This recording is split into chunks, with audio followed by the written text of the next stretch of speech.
What is up, DTube Steam Blockchain? So today I want to talk a little bit about a new game that I have been starting to play around with a little bit, and it is a game that is using Loom network or Ethereum network.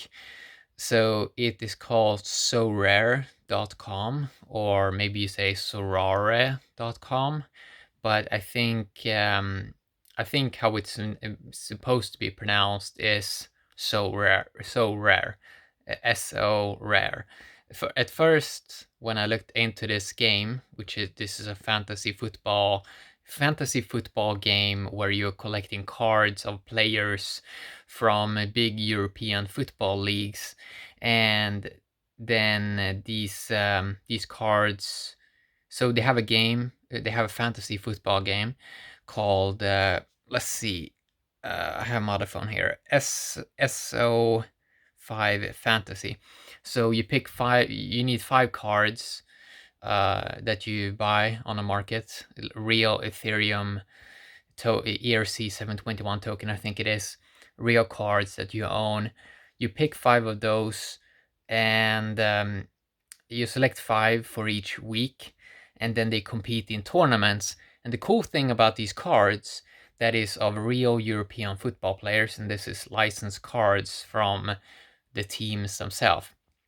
At the moment, for example, you have official Juventus cards, you have official Napoli cards, and what's kind of cool here is these cards, they are based on, let's say you have Ronaldo from Juventus, and if you play with that guy in the SO5 Fantasy for that week, and let's say he scores a goal, Ronaldo, in a Juventus game, then your card basically levels up. It gains experience. It becomes more rare, the card.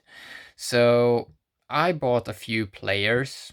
So for example, here I have one player over here that I bought, and I bought this player I bought it today for 0.07 ETH, which is around 17 euros.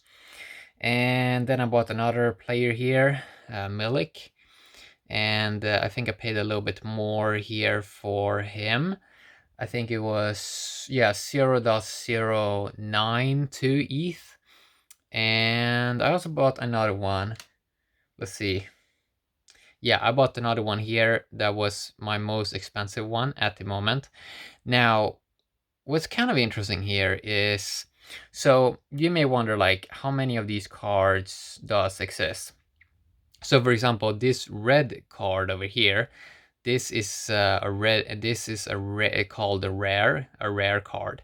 But each player, for each season, there is 111 cards of a player, and so 100 cards are rare and they are red, and 10, and then so 100 cards red, they are rare, and then you have 10 cards which is blue and they are called super rare, and then you have the unique one, and that is the black card. So, and that's only one per season per player. So each player only has 111 cards per season, you know. So you can hear it's already extremely rare, like cards. Like, compare that to, for example, with Splinterlands, where it is a lot of cards. Like, yeah, it may still be scarce, but you kind of wonder, like, is it really scarce with like so many cards be released? But here you can kind of grasp, you can kind of understand this a little bit more when you hear that it's only 111 cards. So for example, these red cards that I showed you over here, there are only 100 of each. So that's kind of cool, to be honest. I think that's pretty nice. Like, I can see the value in that, and that you can win more cards. You can even win Ethereum, and that the cards become more scarce and becomes better. So for example, over here, you can already see over here, I have that transfer to Ethereum if I want to. I gotta say, the way they have done it with Loom Network is pretty nice. So they have like, you can put up your cards for sale, and you can also see when they auction off other cards. And the cool thing is that they prevent sniping. So the last minute, when they when a card is out for auction, if someone bets over, you always get 1 minute to, because people usually bet like crazy the last few minutes. So you always get 1 minute if someone overbids you, and I think it worked amazing, to be honest.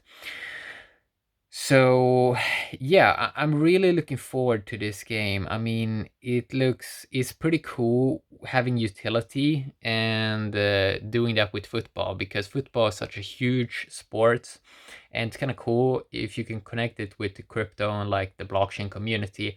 And it seems like this game theory here, it feels for me personally very genius. So let's see if I can open up. So the game here, SO5 Fantasy, you can see that each week now these cards have utility where there is a tournament. So just because I'm a new player, I can only be in the rookie league at the moment, I think. So I have composed my team here for the upcoming event in a few days. And at the moment, team registered in the rookie league here, which has a power cap of X22. There's 650 team registered, and this game has been out for not even a year. So that's pretty nice. So if I go here, you can see the prize pool. You can see that they have a prize pool. So you can win cards. The first the guy here that wins, he's gonna win a top rare card and then a good rare. And then you can see 10 to 50% is gonna get a top common card. And if you can see that if I go and edit, you can see that I can basically, let's see if I can lower the brightness a little bit. You can basically see, I need to lower it way more. You can see over here that I'm basically selecting 5 different players. I'm selecting 5 different players that I want in this next tournament. And obviously I'm selecting some of my red cards here.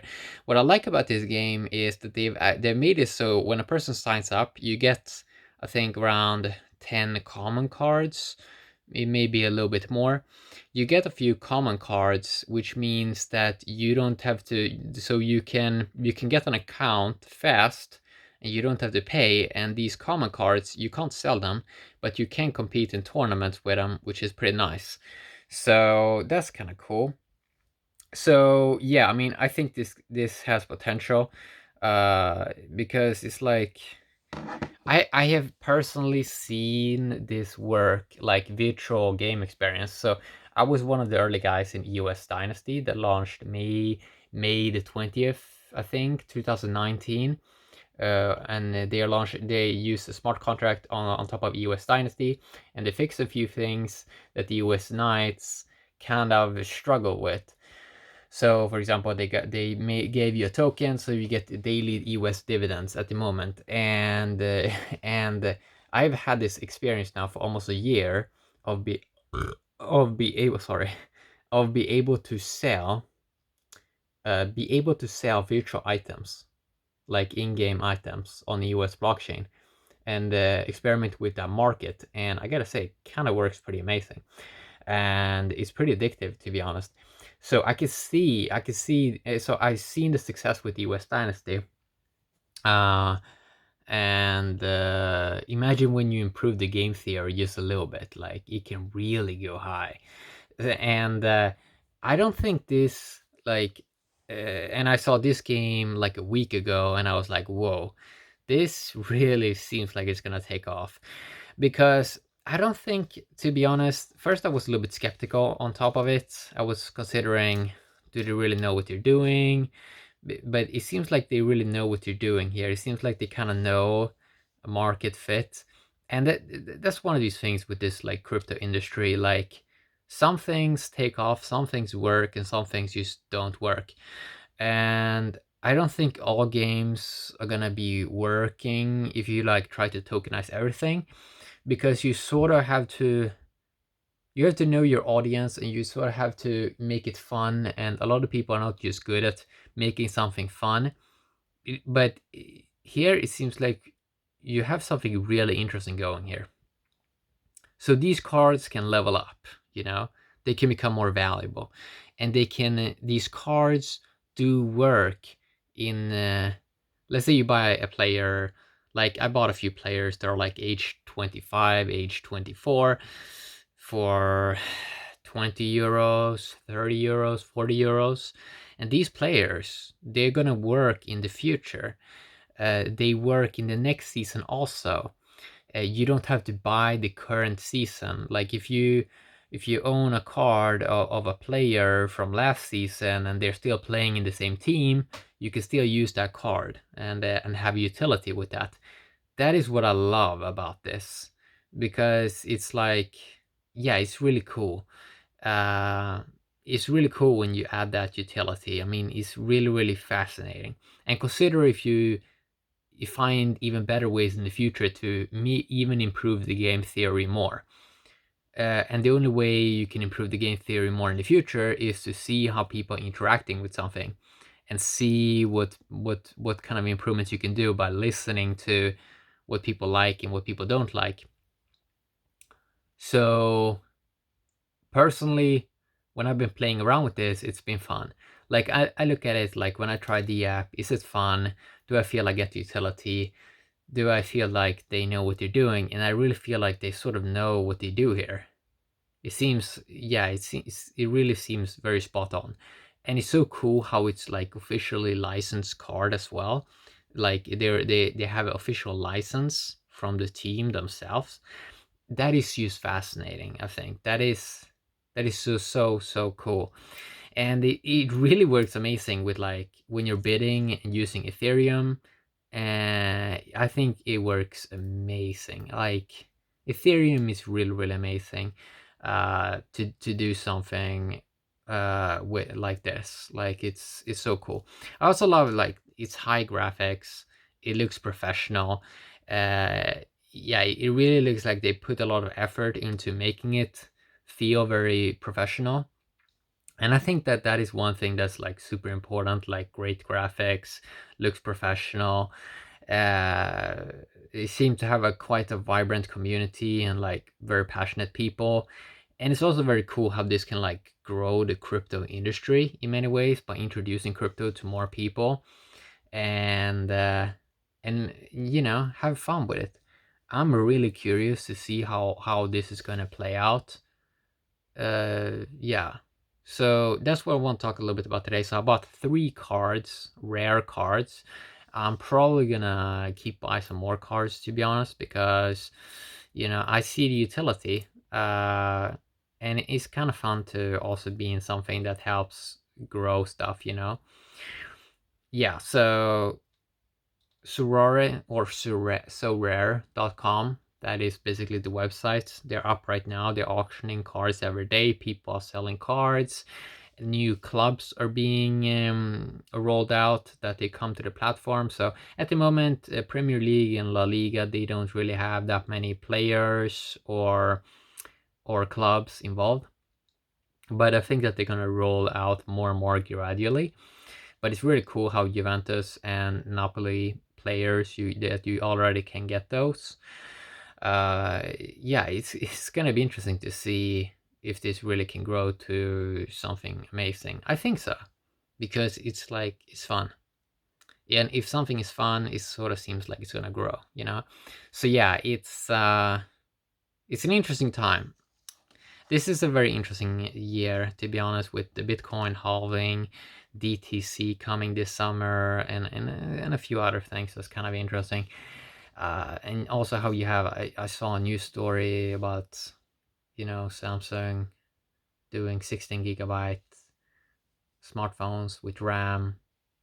I mean, they're starting to research that, and they just unveil, or next month you can pick up a 108 megapixel a Galaxy S20 Ultra with 108 megapixel camera, recording 8K footage if you want in your phone, 4K at 60 FPS front-facing camera. I mean, it's really interesting time now, especially when it comes to computing. Like, you can do so much more. You have so much, it's cool.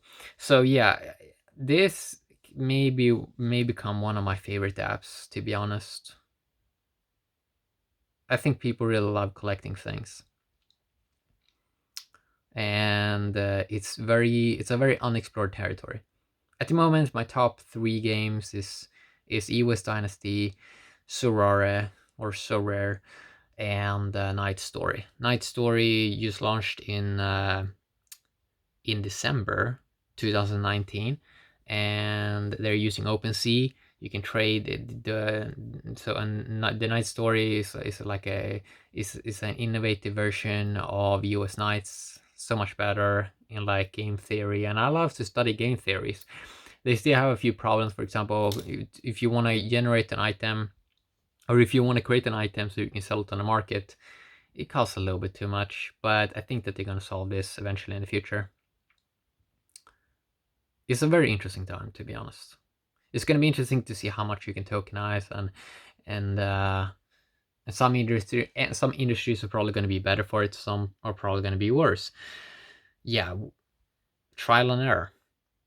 That is what I want to talk a little bit about today. Have a great day, DTube and Steam blockchain. Bye bye.